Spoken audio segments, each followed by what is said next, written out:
सबसे पहला सूत्र है आपकी सफलता का जो मेरे जीवन में है, वो है जिज्ञासा। गुरुओं से भी अनुरोध है और जो यहां बच्चे पढ़ रहे हैं उनसे भी अनुरोध है, जिज्ञासा को आदर देना सीखिए।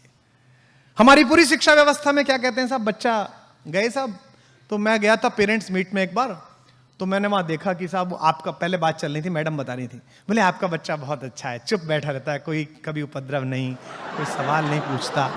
तो मैंने अपनी पत्नी से कहा कि मैं इसके माँ बाप से बात करना चाहता हूं कि बच्चे का इलाज कराएंगे। तो उसने कहा आप झगड़ा कराएंगे यहाँ पे मेरा। ये कैसी बात है कि क्लास सबसे अच्छी कौन सी, जहां से शोर ना आता हो। लड़का सबसे बच्चा अच्छा कौन सा, जो चुप बैठता हो, कोई फालतू बात ना पूछता हो। जिज्ञासा को आदर दिया इस संस्कृति ने जिसमें आप पैदा हुए। आपने कहानी सुनी, हम आदम हव्वा की संतान है, पश्चिम कहता है। आदम हव्वा का क्या कसूर था जी? एक बाग था स्वर्ग का, जिसे बागे बहिश्त कहते थे ना, स्वर्गिक बाग। उसमें एक सेब लटका हुआ था। उन दोनों को क्या पता थी ये खाना है कि नहीं खाना है। उन्होंने सेब तोड़ के खा लिया। सेब तोड़ के खा लिया तो खुदा ने कहा कि तुम बाहर निकल जाओ, तुम दोनों पृथ्वी पे जाओ। उन्हें बागे बहिश्त से बाहर कर दिया गया। सुनिए कहानी है आदम हव्वा की, जिसमें सेब खा लिया, जिसे वर्जित फल कहते हैं, फॉरबिडन फ्रूट, उसे खा लिया। यानी कि दो लोगों को, दो हमारे माता पिताओं को, हमारे पूर्वज आदम हव्वा, उनको जिज्ञासा हुई कि ये क्या है, और उसमें उनको दंड मिल गया कि बाहर जाओ। और हमारे यहां क्या हुआ?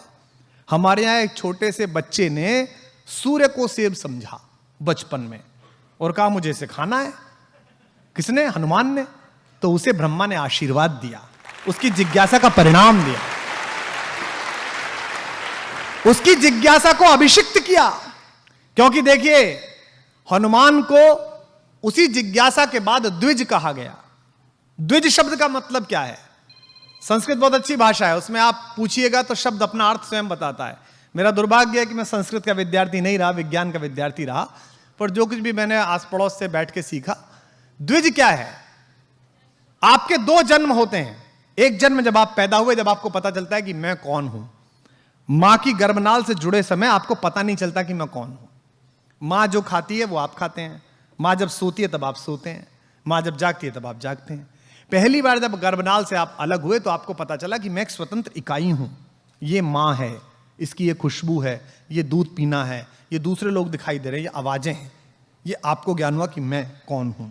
दूसरा ज्ञान, पहला जन्म हो गया, दूसरा जन्म कि मैं क्यों पैदा हुआ हूं, मुझे करना क्या है, मेरा जीवन में उद्देश्य क्या है।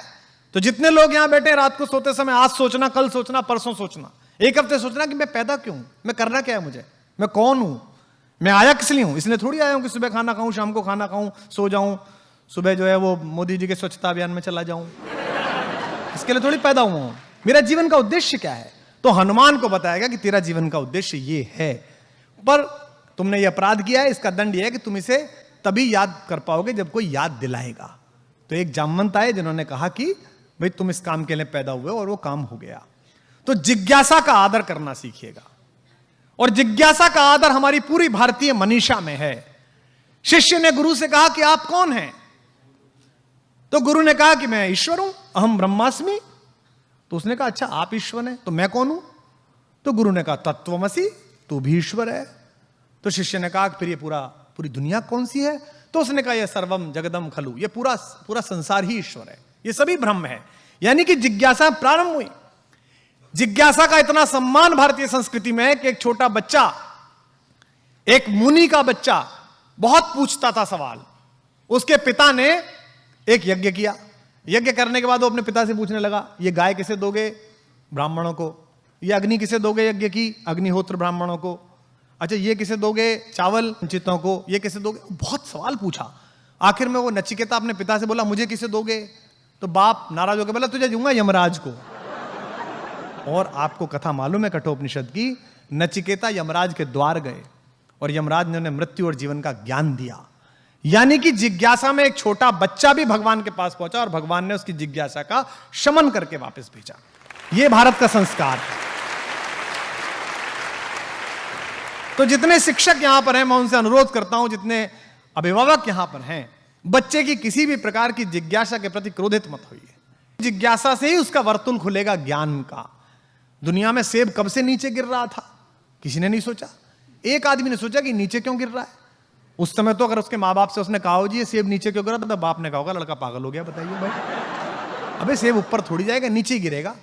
पर क्यों गिरेगा, यह जब उसने जाना तो आपको हवाई जहाज की सुविधा प्राप्त हुई, आपको सैटेलाइट प्राप्त हुआ।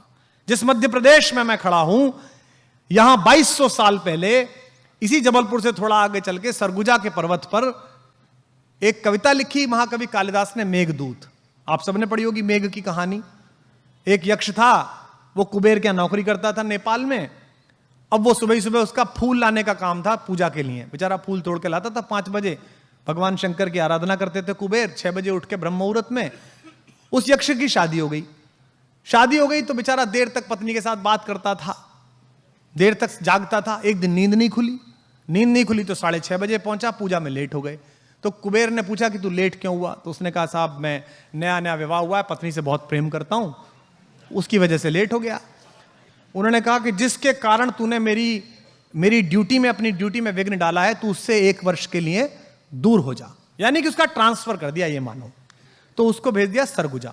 उसने यहां से अपनी पत्नी को पत्र लिखे। अब डाकिया तो था नहीं, तो उसने मेघ पर पत्र लिखे। वो कविता बनी मेघदूत। पढ़ी होगी आपने, सुना होगा कि मेघदूत लिखा गया।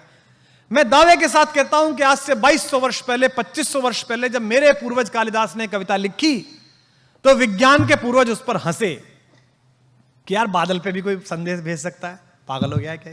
कवि है, मूर्खतापूर्ण बातें कर रहा है, बादल पे कोई कैसे लेटर लिखेगा? लेकिन अगर उस समय के भारतीय वैज्ञानिकों ने हमारे कवि को गंभीरता से लिया होता और सोचा होता कि कुछ हो सकता है, तो आज जो ये मोबाइल के ऊपर MMS उतरता है, जो वीडियो उतरता है, ये टेक्नोलॉजी सबसे पहले हम लाए होते हैं।